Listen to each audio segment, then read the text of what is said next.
Hi, today we are going to talk about written and spoken Korean language style. Before that, why do we have to learn this topic?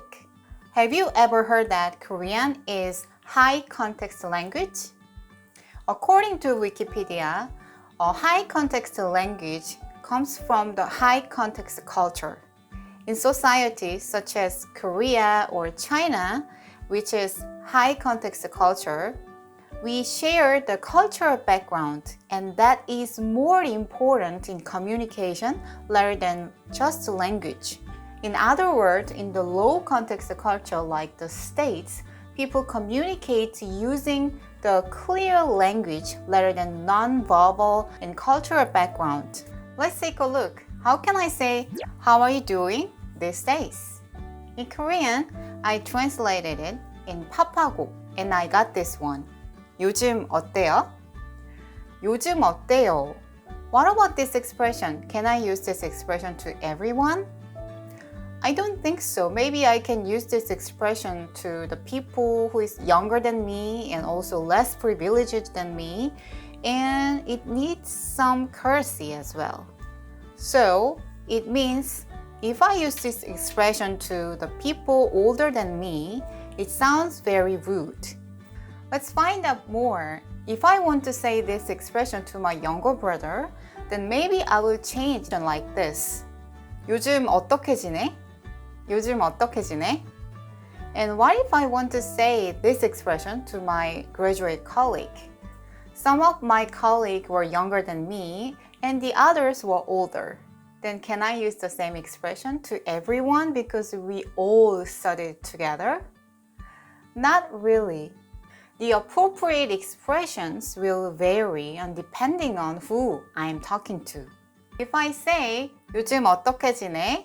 To the younger colleague, maybe only 1 out of 5 will answer pleasantly because only one of them asked me to speak casually, and then she also called me 언니. I'm talking using honorifics to the other 4 younger colleagues, and they don't call me 언니, and they didn't ask me to speak casually.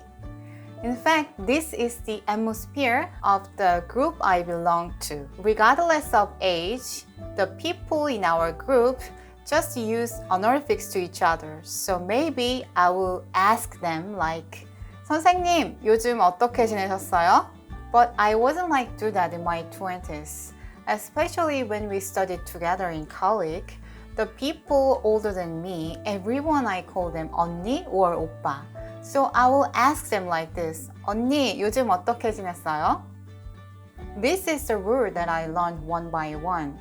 I'm Korean, but when I join the new group, I tend to be careful about what I say before I get to know the atmosphere actually. So if I see they just call each other 언니, 오빠, then maybe I will speak casually and I will also call them 언니, 오빠. The reason why I talk so long is because it shows how language is used in high context culture. In other words, Korean language is restricted or freed by your relationships with the person you talk to. I know it's complicated, and yes, it's hard, but you don't need to study all of them. You just need to know who is your listener when you make your own sentence. For understanding everything about this context, you need to know the hierarchy and also the honorifics, but that's so complex. I'm gonna explain the simple things today: spoken language and written language in Korean. A spoken language is the language is used to when we talk to. For example, news or public discussions or the conversation with your friends or entertainment program show, you can see what is spoken language. A written language is for communication through writing. It is used in books or newspapers or magazines or cartoon questionnaires, something like that. And today I brought your 10 sentences that you already submitted on the Facebook group. So we're gonna find out what is written and what is spoken language together, okay? Alright, let's see the first sentence. The first sentence is 가격이 같니? So ni is like I said before, you can use these expressions in the spoken language and to the people who is the same age like your friend or the younger people than you. So this is the spoken language. Alright, the next sentence is 내 아들의 친구가 되어줘서 고마워. So 고마워 is just attached a ending. So when we attach this a ending instead of ayo ending, this is very casual ending form. So you can use this like me to the same age people or the younger people than you. And this is also spoken language. The next one, 공부할 때 배가 고파요. So you can see 고파요, 아요 ending here. So 아요 ending is very common. That's the reason why you learned this 아요 ending very first time when you learn Korean language. Useful sentence endings. So you can use this 아요 ending in the spoken language and also in the written language. Like KakaoTalk message, if I join the new group, I don't know which atmosphere it is. So mostly we use just 아요 ending. So it's gonna be very useful. So I think it's the first one that you have to master when you learning the ending form, okay? Next sentence. 너무 배고파서 라면을 먹었어요. as어요, 어어요 ending. So this is past tense. Like 아요 ending form, as어요, 어어요 ending is just attached to the past tense. So you can use this one, spoken language or written language. So I'm gonna check this one like both. And next one, 나와 그 사람은 나이가 같다. Alright, as you can see, here is the ending form, just 다. So most of 다 ending for the written language. Next sentence is interesting. There are 3 sentences in one line. 나는 미술을 진짜 좋아해요. 박물관에 가깝다. 가자. Alright, makes sense. And I think this is spoken language. Because 해요 ending, it can be used both. The next one, 가자 is let's go, right? So it can be used in the spoken language. And what about this one? 다. Yeah, I just say that 다 ending is usually used in the written language, but sometimes it's also used in the spoken language like this. 춥다. Or, 이거 다 먹었다. 박물관에 가깝다. This shows what I feel. Talking to myself. But 가자 ending and 좋아해요 ending, it doesn't match actually. I didn't think it's wrong sentence, but I will change a little bit. When we make a natural sentence, we have to care about the listeners in a same way, right? So, 좋아해요 ending sounds like that person is older than me, or even if you're same age or younger than me, I have to care about the courtesy. But 가자, it sounds like casual, very casual. So I'm gonna change this one, 가요. Okay? And the one more thing is about my personal tendency. I like to use 저는 or 제가 with 아요 ending together. I'm saying this is my tendency because it depending on the persons. For example, my mom, she likes to use 나는 내가. Maybe I'm humble more than my mom. I'm not feel comfortable when I say 나는 내가 to most of people. Family or my husband or my close friend, I use 나는 내가. But the people like colleague or the people when I meet of my work, I mostly use 저는. So I think it depends on the tendency, personality. I recommend you just observe more carefully whenever you watch Korean drama, alright? Okay, and the next one is 너와 나는 같다. And this is 다 ending, and then it looks obviously written form, okay? And the next one is 나는 아침에 배고프지 않다. Okay, it also sounds like written form.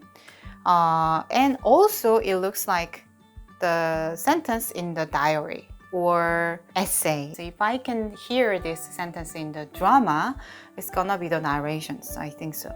And the next sentence, 너는 배고플 때 무엇이든 먹을 것이다. Wow.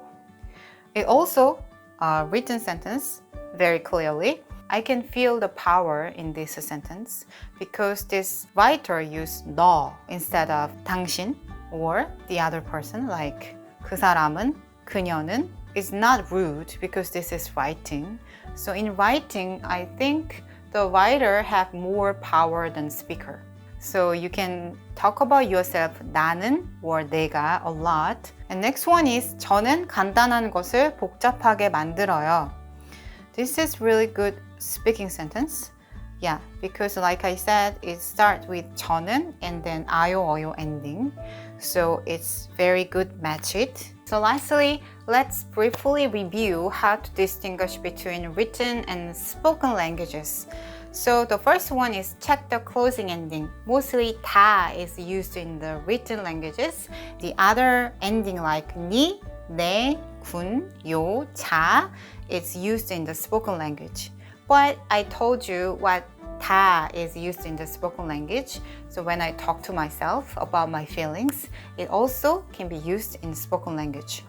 And then when you use the word I, 나, 내가 is mostly used in the written language. But 저는 is mostly used in the spoken language. But I told you that's my personal tendency, right?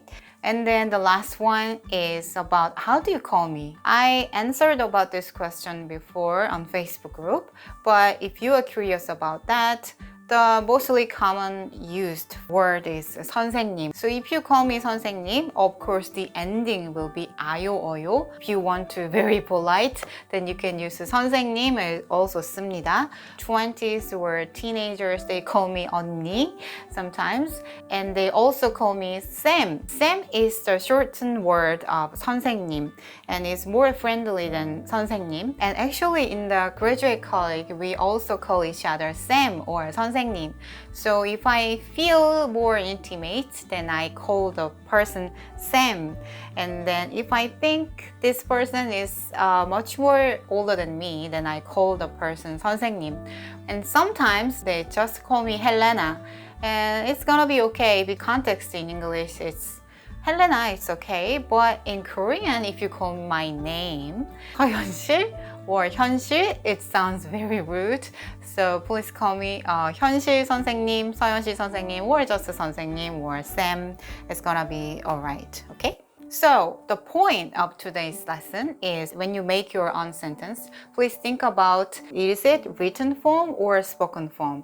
And then if you can specify the listeners, then think about the listener is older than you or younger than you. Imagine the specific partners. If I were you, I will imagine the virtual partner in the movie that I really like. Okay, it was today's lesson. Then see you next time. 안녕!